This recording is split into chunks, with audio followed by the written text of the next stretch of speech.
Please do subscribe, hit the bell icon, get the notification. जय हिंद। आप सभी को सत सत नमन। हिमालय को हम लोगों ने पढ़ा। अब हिमालय से संबंधित कुछ क्वेश्चन को हम लोग डिस्कस करते हैं और उस क्वेश्चन के साथ हिमालय के संदर्भ में जो छोटे छोटे पॉइंट हैं उनको हम उसी में क्या शामिल करते चलेंगे।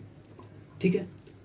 तो हिमालय से संबंधित पहला क्वेश्चन जो सामान्यतः एग्जाम में पूछा जाता है, क्या सामान्यतः एग्जाम में पूछा जाता है, क्या हो सकता है? चलिए देखते हैं। महत्व, क्या हिमालय का महत्व।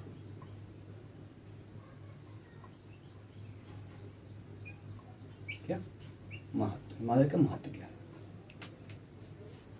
ये पहला क्वेश्चन और सबसे फेमस क्वेश्चन है हिमालय के संदर्भ में बनाने वाला क्वेश्चन। तो हम लोग महत्व को देखते हैं। पहला महत्व क्या है?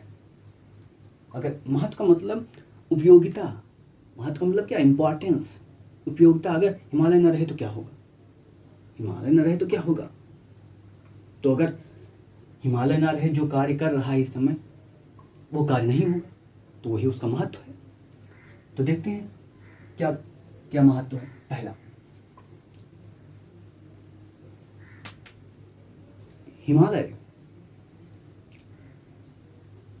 भारत और चीन के मध्य क्या एक सीमा का निर्धारण करता है। क्या एक कह सकते हैं प्राकृतिक सीमा का निर्धारण करता है। तो आप सीमा निर्धारण पहला पॉइंट डाल सकते हैं, क्या सीमा निर्धारण।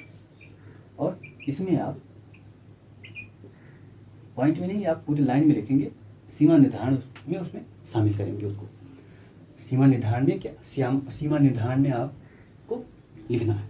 अब आप क्या बताएंगे कि उत्तर से लेकर और कहाँ तक? नंगा पर्वत से लेकर नमचा बरवा तक।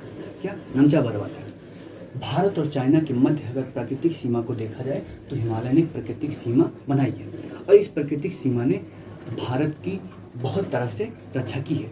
जैसे चाइना जब कभी बहुत बड़ा साम्राज्य हुआ करता था, या जब वहाँ की डायनेस्टी बहुत ज़्यादा क्या ग्रोथ में थी, तब भी भारत पर वो आक्रमण नहीं कर सके। क्या तब भी भारत पर चाइना आक्रमण नहीं कर सका। वर्तमान में भी चाइना भारत पर आक्रमण करने के लिए या करने में सबसे बड़ी बाधा क्या हिमालय काम करता है, क्योंकि 2-3 महीना को छोड़कर हर समय बर्फ जमा रहता है और कुछ ही क्षेत्र हैं जहां से आप पार कर सकते हैं। तो एक आप कह सकते हैं अच्छे ढंग से अगर युद्ध करना चाहते हैं तो यहाँ पर अच्छे ढंग से युद्ध नहीं किया जा सकता। ठीक, अब इसके बारे में बहुत से विरोध हो सकते हैं, लेकिन आपको ये पॉइंट लिखना है। ठीक, दूसरा पॉइंट क्या? जलवायु। क्या जलवायु को प्रभावित। दूसरा पॉइंट क्या हो सकता है? जलवायु को प्रभावित। चलो, क्या जलवायु को प्रभावित करता है? जलवायु को दो ढंग से प्रभावित करेगा, ग्रीष्म काल में भी और शीत में, यानी कि शीत में भी प्रभावित करेगा और ग्रीष्म में भी प्रभावित करेगा। चलो शीत और ग्रीष्म को देखते हैं। अब शीत काल में अगर इस हिमालय को हटा दिया जाए तो जो साइबेरिया की हवाएं हैं, क्या जो साइबेरिया की हवाएं हैं ठंडी ठंडी, वो सब भारत में आ जाएंगी। और इस समय ठंडी तो 10 ही दिन होता है, लेकिन ऐसी ठंडी होती है कि हड्डी कप जाती है, आदमी कप कप कप कप करने लगते हैं। 10 ही दिन ठंडी होती है। ठंडी पूरे साल में देखें तो 10-12 दिन से ज़्यादा नहीं होती। वैसे तो आप 2 महीना 2.5 महीना देखें, 10 दिन ऐसी ठंडी होती है कि आपको कपकपा देगी, कांपेंगे ऐसे ऐसे, दांत कट कट कट कट करेगा। अब इसको हटा दिया जाए तो क्या होगा? बहुत से भारतीय तो प्यारे हो जाएंगे, क्योंकि भारतीय माइनस में नहीं रह सकते, क्योंकि वो अनुकूल ही नहीं है। तो आधा साफ हो जाएंगे, तब बचेंगे कुछ, फिर वो अनुकूलन करेंगे। तो पहला महत्व तो यही होगा शीत में। और ग्रीष्म में क्या होगा? चलो ग्रीष्म में भी महत्व देखो। ये जो मानसून आता है, क्या मानसून आता है। अब मानसून हिंद महासागर से आकर जब इधर अरब सागर का मानसून और बंगाल की खाड़ी का मानसून जब आता है तो हिमालय क्या करता है? एक बाधा के रूप में काम करता है। क्या बाधा के रूप में काम करता है और सभी कह सकते हैं वाष्प को भारत में वर्षा करने के लिए मजबूर कर देता है। तो अगर इसको हटा दिया जाए तो सारा मानसून वहाँ कहाँ चला जाएगा? सब चला जाएगा चाइना में, और वर्षा नहीं होगी, तो ये भी महत्व हो गया। और क्या महत्व हो सकता है? तीसरा, पर्यटन। क्या? पर्यटन। ये जो हिमालय क्षेत्र है, इसमें बहुत सारे पर्यटन स्थान है या पर्यटक स्थल है, चाहे वो विभिन्न चोटियां हो, चाहे वो शहर हो, नैनीताल हो, शिमला हो, रानीखेत हो, धर्मशाला हो। तो यहाँ पर जो पर्यटक स्थल हैं, उसे क्या होता है, भारत को बहुत सारा इनकम होता है, और वहाँ के लोगों को क्या मिलता है, बहुत सारा क्या मिलता है, रोजगार मिल जाता है। तो पर्यटक केंद्र भारत में आप देखेंगे तो पर्यटक केंद्र क्या हिमालय में बहुत ज़्यादा है, और बहुत लोग वहाँ पर जाते हैं। क्या? बहुत लोग जाते हैं। तो इसको आप डाल सकते हैं, अगर आपके पास डाटा है कि हिमालय का पर्यटक क्षेत्र कितना इनकम देता है भारतीयों को, ये भी आप लिख सकते हैं। अगला क्या लिखें? अगला पॉइंट हम नदी को लिख सकते हैं। क्या? नदी। अब ये जितनी भारतीय नदी हैं, इसलिए आप 50% से ज़्यादा 60% आप कह सकते हैं, सारी नदियाँ तो इधर ही हैं, सब हिमालय से निकलती हैं, हिम ग्लेशियर से निकलती हैं। तो ये अगर हिमालय नहीं होता तो हिम ग्लेशियर नहीं होता, और हिम ग्लेशियर नहीं होता तो नदियाँ जो आप सदावाहिनी नदियाँ देखते हैं कि हर समय पानी भरा रहता है, सभी नदियों में नहीं होता। अब नदियाँ नहीं होती तो आपने जो विद्युत बनाया है, जल विद्युत बनाया है, वो नहीं होता, तो कितना नुकसान हो जाता। आप इसी नदी में क्या आप जल विद्युत को भी क्या इंक्लूड करिएगा। ठीक है।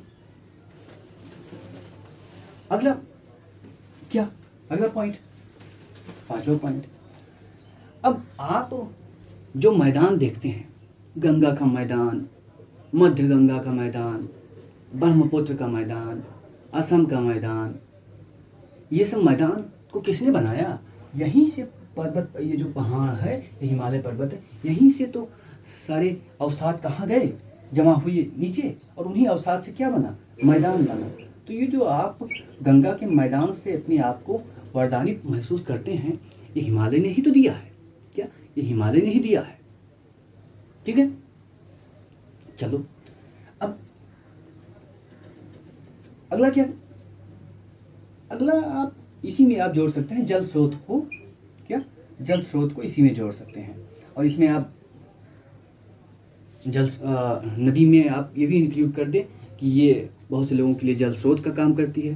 तो पेयजल में प्रयोग किया जाता है, औद्योगिक जल में प्रयोग किया जाता है। क्या? औद्योगिक जल में प्रयोग किया जाता है, तो उसी में आप इसको जोड़ देंगे।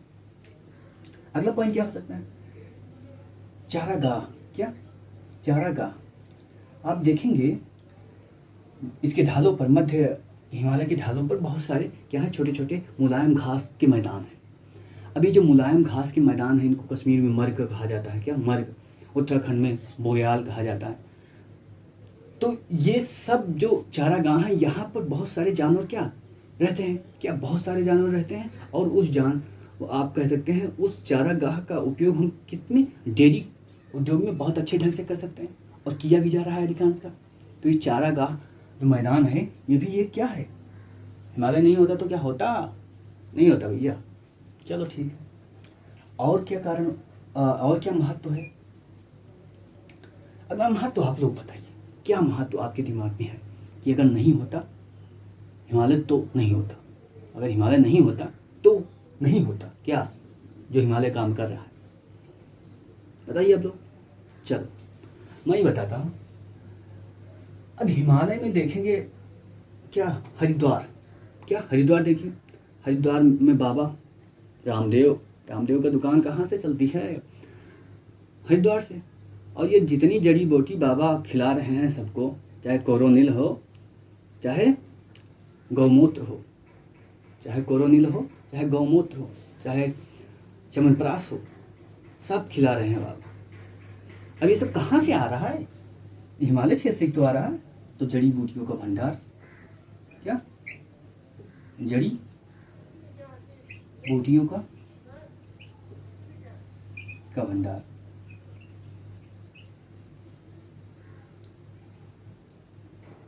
ये पॉइंट हो गया। और क्या पॉइंट हो सकता है? क्या और क्या पॉइंट हो सकता है? अब ये जो क्षेत्र हैं क्या इसमें कृषि नहीं की जाती? नहीं की जाती? की जाती है ना। तो आप लिखिए पॉइंट ना, क्या बागाती कृषि। अब इसी में आप दिखाइए, कॉफी पीजिए, चाय पीजिए, सेब खाइए, ये सब होता है ना। तो ये सब आप दिखाइए कि यहाँ पर ये कृषि होती है। तो अब ये तो आप पॉइंट बहुत सारे लिख सकते हैं, क्या पॉइंट बहुत सारे लिख सकते हैं। इनको अगर आप बड़े समूह में बांट दें तो ज़्यादा अच्छा होगा। जैसे जलवायु आधार पर, जलवायु महत्व, जलवायु के आधार पर महत्व। अब इसमें आप सारे महत्व को दिखा दीजिए जलवायु के संदर्भ में। और क्या कह सकते हैं, संसाधन के, क्या संसाधन के आधार पर महत्व, संसाधन के आधार पर महत्व, इसको दिखा दीजिए। और रणनीतिक महत्व, क्या रणनीतिक महत्व,